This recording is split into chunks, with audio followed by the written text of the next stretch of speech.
Salut à tous et à toutes, aujourd'hui on se retrouve pour une nouvelle vidéo, du coup ce sera sur Neo Geo CD et je vais vous montrer comment changer le lecteur. Alors, on va commencer par retourner la petite console et on va enlever les 4 vis. Donc les vis sont ici, ici, alors vous voyez pas bien, là, là et là. Alors, la lentille est assez facile à trouver, il faut juste chercher en fonction de votre console, si c'est une top loader, une CDX ou...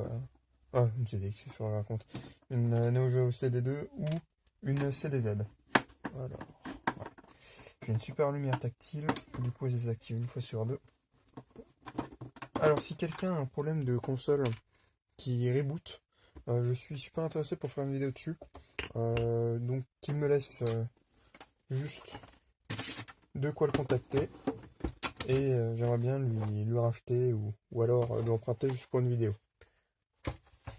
Alors ici on va débrancher sur la carte mère, comme ceci, et ce morceau on va le mettre de côté, ce morceau ne nous intéresse pas.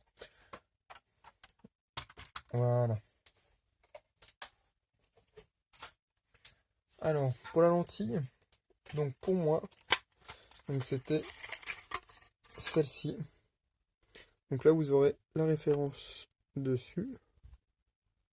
Voilà donc H8047AF.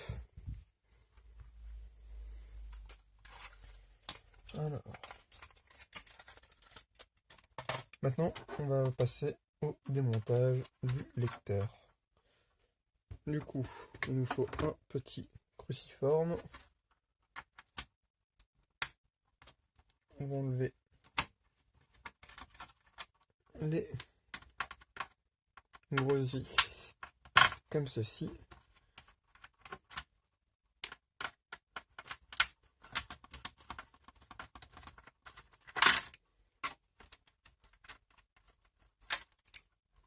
Alors faut y aller doucement, hein. Y aller pas comme une brute. Bon, ça s'y est coincé, j'enlèverai tout à l'heure. Et pour terminer, celle-là. Voilà. Alors je viens de m'apercevoir d'une petite chose, donc ici c'est pas tout à fait la même lentille que je me suis procurée.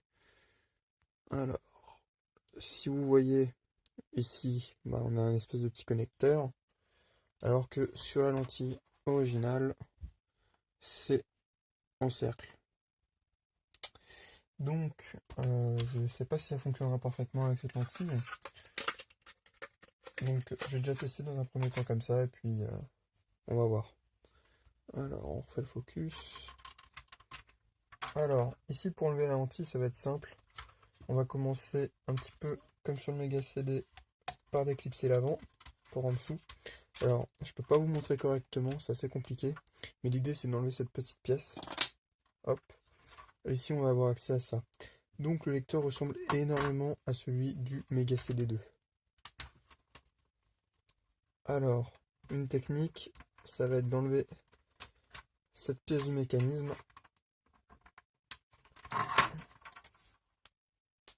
Et donc, en la soulevant, elle va se déclipser. Et je vous reprends juste après. Alors, il ne faudra pas tirer comme une brute. En fait, il y a un... Alors, si je suis dans le champ, c'est mieux. Donc là, comme vous voyez dessus, hop. On voit pas très bien. Voilà. Donc, il y avait ce petit anneau qui retenait pour pas qu'on puisse soulever. Vous enlevez juste ce petit anneau. Et puis ensuite, l'engrenage part tout seul. Et ensuite, on peut continuer à démonter le bloc. Donc, vous avez deux vis. Donc,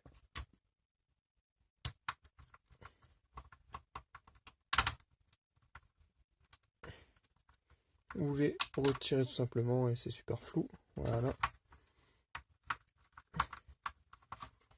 Donc la première. Et puis la seconde ici.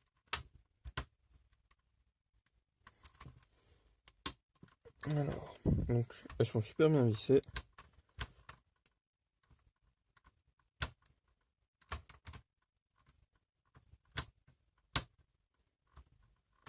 Alors, une fois que c'est fait, donc vous posez tout à côté. Vous allez pouvoir enlever ici. Donc, on va enlever la petite barre. Et ensuite, on va enlever les deux connecteurs. Voilà. Maintenant, on va pouvoir remettre la nouvelle lentille. Alors, contrairement au Mega CD2, ici, bah, ça n'a pas la même taille. Du coup, c'est beaucoup plus simple. Voilà.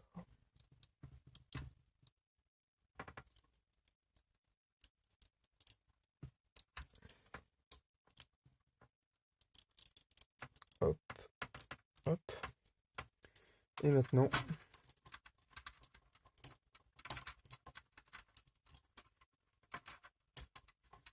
on va venir tout remettre. Donc, la barre.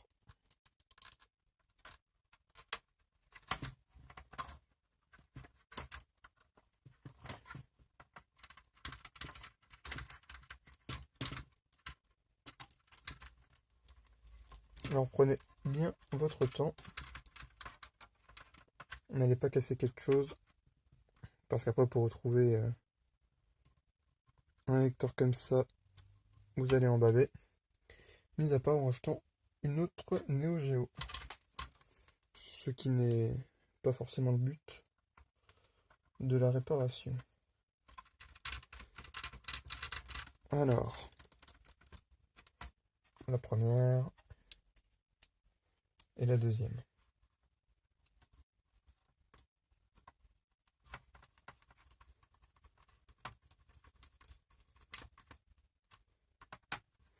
Mon conseil, c'est de ne pas laisser la lentille ici et plutôt la remonter. Comme ça, vous verrez s'il y a un problème d'alimentation ou autre directement, si elle ne se replace pas. Donc, on va remettre l'engrenage et surtout, pensez bien à remettre l'anneau autour et à bien le resserrer. Parce que sinon, l'engrenage, il va partir. Et une fois que c'est fait, maintenant, on va pouvoir tout simplement remettre le lecteur et revisser.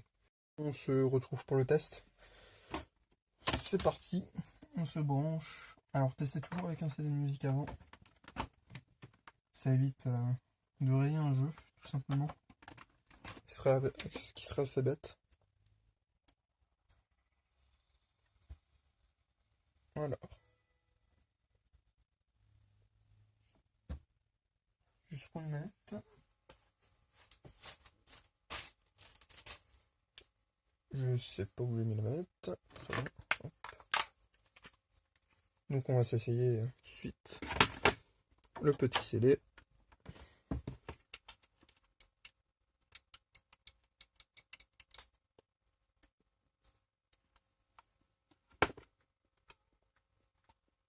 Alors, le CD est bien lu, je sais pas si vous entendez correctement la musique, mais ça fonctionne. Je sais pas d'où vient le petit bise, mais c'est pas grave. Du coup, on va passer tout de suite à un jeu. Et on va tester avec King of Fighter 95. Donc on met le jeu, pareil, on allume.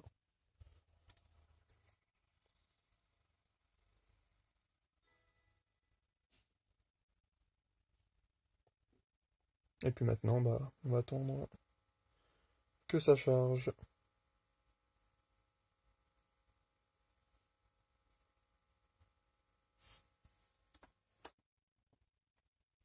Ok.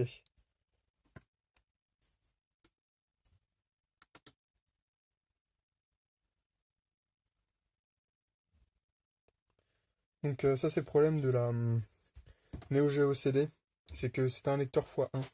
Et du coup le lecteur CD x1, bah, ça prend beaucoup de temps. Il y a eu des tentatives de mode pour mettre un lecteur x2. Personne, ou même x4, hein, personne n'a vraiment réussi à le faire. Ce qui aurait été intéressant, du coup, le seul moyen, bah, c'est d'acheter une CD7 pour jouer. La CD7 qui avait un lecteur tout simplement x2 et qui réduisait du coup ce fameux temps de chargement. Alors, juste enlever la lampe, c'est peut-être pas ce qui est le plus agréable. Hop. Alors.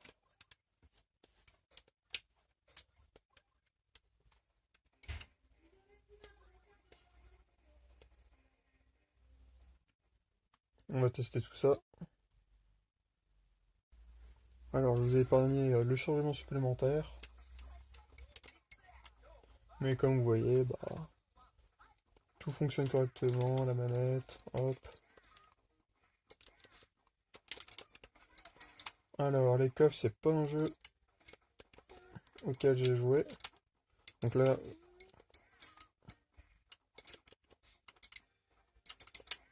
je sais pas du tout comment ça se joue. Hop. Je n'ai joué que à Street Fighter. Ah, bah, c'est la fin. Donc voilà, tout fonctionne correctement. Et du coup, on se retrouve bientôt bah, pour une nouvelle vidéo. Allez, à plus!